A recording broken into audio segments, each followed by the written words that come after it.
Welcome to my studio. So, we've been talking about Amita Brendan Robinson, who's a Columbus local artist, and learning about how she contributes to history and documenting parts of Ohio history, specifically Columbus, Central Columbus history, because her family grew up in the Near East Side of Columbus and near downtown. And what we're going to learn about is how we can apply that to your own artwork. So we're going to be focusing on journals over the next 6 to 8 weeks. And in those journals, we're going to be focusing on sketching, drawing ideas, journaling, and photos about your life and about you. So with that, I want to talk about how we are going to do our Amina project and replicate some of the artwork that she does in our journals. So with Amina's work, we see how she does journaling, and her artwork carries on and on. So she has long artwork. And this is kind of the idea that I want you to carry on, but of course your journals are only so big. But what we're going to do is kind of take this idea and use mixed media and found objects and put them in the journal. So in that journal, you want it to be able to shut, but you also want to be able to add found items, recycled items, and things like that. This is another example of some of her artwork, along with the stitching, the fabric, and paint, and other found objects in her large handmade journals. So with that in mind, what we're going to do is take the items that you've been collecting over time, like found papers and photos, pages out of books, etc., all that, because like we've talked about, it's important as an artist to recycle items, to use old and forgotten items in your artwork. Number one, they're free, but two, it also keeps it out of the landfill, and an artist, it's very important for us not to be creating something out of new products all the time. It gets expensive. So what we want to do is, in your journals, we're going to create some pages like these. So this is one that I did in my art journal, focusing on my dad's side of the family, and I've got a picture of my grandfather and my Aunt Gail. And so I did a little bit of journaling, and what we're going to do is make it kind of look like a pathway with houses and layer on top of that, and with journaling, and some pocket pages with some notes in it, etc. So this is what I want you guys to do when I talk about journaling and adding more material. So with that said, here's an example of where I started the other day, and I started doing some journaling, not journaling, but adding items in my journal about my grandmother and my aunts and uncles. And so I'm going to start on this page also. What I would like you guys to do is use your scrap paper and lay it out. And what you're going to do is lay out how you feel like this page should go. So we talked about using textbook paper. Of course, we're not taking things out of the library, but we're recycling some of the old books that we'll be using later on in the art classes. And this makes great, I cut these out ahead of time, the great houses that you can use to put your photo on. I also want you to take a darker piece of paper and put it behind your black and whites that we'll be printing off in class. And so this kind of accents it. And if you don't put that paper behind it, then at least you can accent it with ink or paint markers or Sharpie marker, just so it pops off the page and we can really accent the featured part of this. So with that said, find your items of what you want to use and get them together. Now for the background, you can do, we've got watercolor crayons, which are great if you want to sketch something out and then add water to it. We've got watercolors, got all kinds of items. So Mod Podge is great because, as we've talked about, it's a nice water-based sealer that's a glue and an acrylic finish. So if you want it to be the base to glue all these papers on, perfect. But also it creates a coat over the front that protects it, so pages are less likely to peel off later on. So what I want you guys to do is to get your paintbrushes and do a nice coat over the top.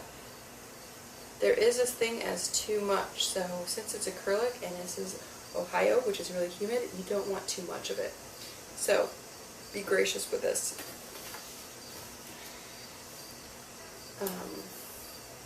Once you put this down, how you get it sealed in is you put a coat on top of it again. And on top of that coat is where we're going to layer the houses. So I put that down, and then I'm going to put one more coat on top of that. And then we can put the darker paper on top of that. And then on top of that layer, we will put the photo.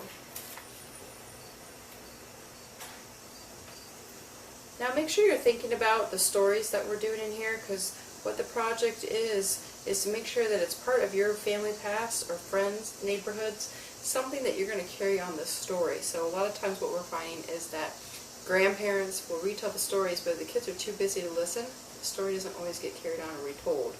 So this is a way for you to connect with your grandparents, elderly people in your family, connect with them about and ask them these family stories with photos, or maybe you don't have a photo, so maybe you draw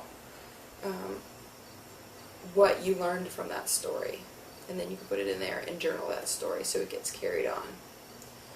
Alright, so I've added layers on top of that. Now, let's see, we want to add more on here, so we can do things like add some more color, and I'm just adding some more scrap paper to get some depth.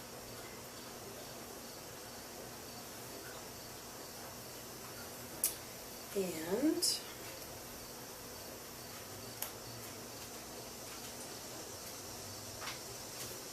what we'll do is just keep on adding more depth and more color onto this. Now, the nice thing about this is acrylic. So when you want to go add paint, you can add it right on top of it. It doesn't have to dry first.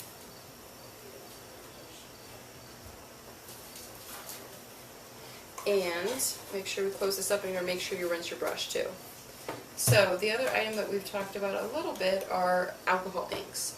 You can use these and use it to add a bit of color mixed in with the acrylic, and it's a great way to stain the page. Please make sure if you're going to get any of this on you that I would say have gloves on. Make sure it doesn't get on your clothes, because it's alcohol based and it will stain. And so let's get a little bit in here. So you get the idea of what we're doing. So what we want to do is just keep on layering, and so the pages look uniform. So I want to see at least 2 pages. You're welcome to do more, 2 pages in your journal that are starting out like this. Once you get to a different spot, that this is dry and you've got your story, I would suggest doing a draft and then doing your final in this journal. So when you start adding in, this page is dry, we'll look at this, you can start adding in words that are important to you. So memories that go with this photo. I've only used a real photo in this, I want to point out, because I had an extra. Most of the time I want you guys to use black and white copies that we've done in class, not original photos. We want to make sure those stay in your family. These journals are going to be coated in acrylic, and you're not going to be able to give those photos back. So with this, we want to make sure whatever you're journaling in here is well thought out.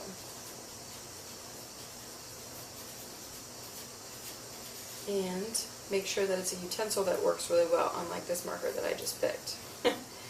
So you get the idea though. So I've journaled, I've added some sketching, I've added some paper tape, added some color in here, and then I'm going to, I did acrylic up in here, and this is just like a copy of something I found on the internet that I wanted to put in there too. I put them down with glue, and then when I'm done with this and I do a little bit more journaling, I'm going to do a layer of Mod Podge and maybe a little bit more, and then I'll be done.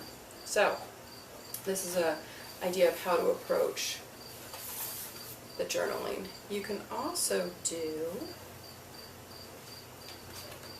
like I've done in here, and keep on adding accent words and accent topics that just bring it together so that when people go through it, they kind of understand. You don't have to walk and hold their hand through it, but they can go through.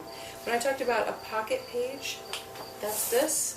And what this is so like I want to go and write a letter to my parents when they're in the 70s and share that with them, but I don't necessarily want everybody to read it, so I'm going to put it in this envelope and I'm going to close it and I'm going to seal it. So that's my journal, so I can decide who reads it and if anybody else reads it. So that's something that you have a choice too. I want you to remember too that these journals are yours. So how you lay them out and how you work in them is up to you. But with that, you're in charge of how well you do on your grade, so the effort you put into this journal, you get back out of a great grade. Don't put any effort into it, you're not going to get a good grade on this project. So, I do want to see you take ownership, but I also want to see you adding details and thinking things out and being able to explain to me why.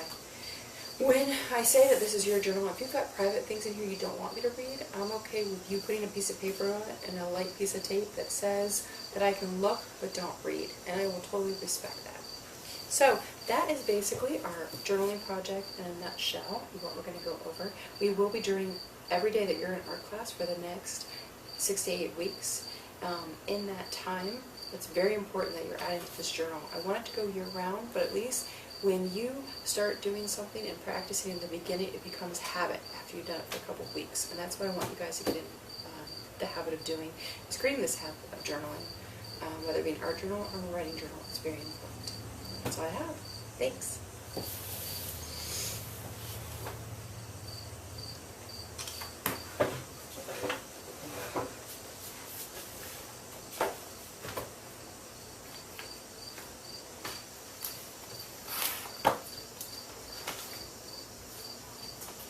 Get all dressed up for it. But not my britches.